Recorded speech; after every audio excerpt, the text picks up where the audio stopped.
দারুণ একটা সুখবর, এখন কিন্তু নগদ থেকে সরাসরি টাকা বিকাশে পাঠানো যায়। সো আপনারা কিভাবে পাঠাবেন চলেন একদম প্র্যাকটিক্যালি আপনাদেরকে দেখাই। অলরেডি দেখেন আমি বিকাশের অ্যাপে লগ ইন করে রেখেছি, আপনারাও বিকাশের অ্যাপটাতে লগ ইন করবেন।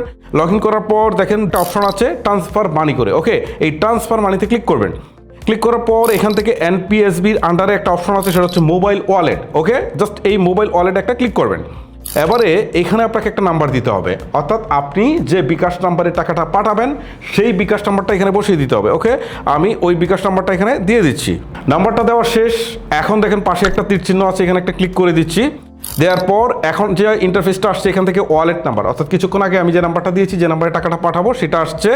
তারপরে হচ্ছে এখান থেকে সিলেক্ট ওয়ালেট, এখানে ক্লিক দেওয়ার পর দেখেন তিনটা অপশন আসছে, একটা হচ্ছে রকেট, একটা হচ্ছে উপায়, একটা হচ্ছে বিকাশ। অর্থাৎ আমরা এই টাকাটা নগদ থেকে কিন্তু সরাসরি রকেটেও পাঠাতে পারি, উপায়েও পাঠাতে পারি বা বিকাশেও পাঠাতে পারি। সো এখন যেহেতু আমরা বিকাশে পাঠাবো, সো বিকাশটা সিলেক্ট করব। সিলেক্ট করার পর এখান থেকে হচ্ছে অ্যামাউন্টটা সিলেক্ট করতে হবে। এখন অ্যামাউন্ট সর্বনিম্ন 500 নিচে পাঠানো যাবে না, এটা বোঝা যাচ্ছে। যাই হোক আমরা দিলাম, বা পাঠানো যেতেও পারে, আমি ওইটা আসলে টেস্ট করে দেখি নাই। তারপর হচ্ছে এখান থেকে প্রসেস নামে একটা অপশন রয়েছে, আমরা এইখানে ক্লিক দিব। ঠিক আছে, দেওয়ার পর এখন আমাদেরকে দেখাচ্ছে যে টোটাল কত টাকা ফি কাটবে। যেমন 500 টাকা পাঠাতে গেলে আমার হচ্ছে 4 টাকা 25 পয়সা ফি কাটবে, মানে টোটাল আর কি চার্জ কাটবে আর কি, এই হচ্ছে বিষয়, ফি আর ব্যাট সহ। সো এটা দেখাচ্ছে। তারপর হচ্ছে রেফারেন্স আপনি যে কোনো কিছু একটা দিতে পারেন, ধরেন আমি রেফারেন্স দিয়ে দিলাম 5, মানে যে কোনো কিছু একটা দিয়ে দিতে পারেন।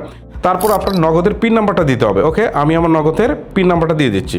পিন দেওয়া শেষ। এখন নেক্সট অপশনে ক্লিক করে দিচ্ছি।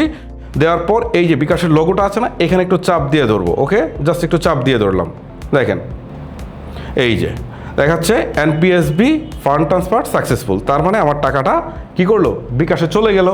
সো এই হচ্ছে মূলত বিষয়। সো এখন আমরা যদি একটু বিকাশে গিয়ে চেক করি যে আসলে টাকাটা আসছে কিনা, তাহলে বুঝতে পারবো। ওকে, আমি এখান থেকে বেরিয়ে যাই। দেখেন অলরেডি আমি বিকাশে চলে আসছি এবং এখানে লগ ইন করে ফেলেছি।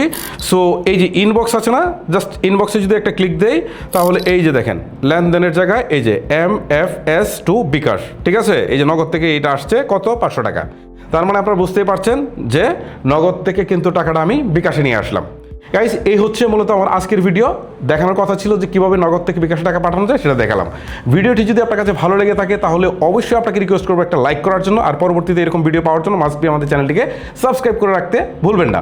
আজকের মতো আমি হিমেল বিদায় নিচ্ছি। আল্লাহ হাফেজ।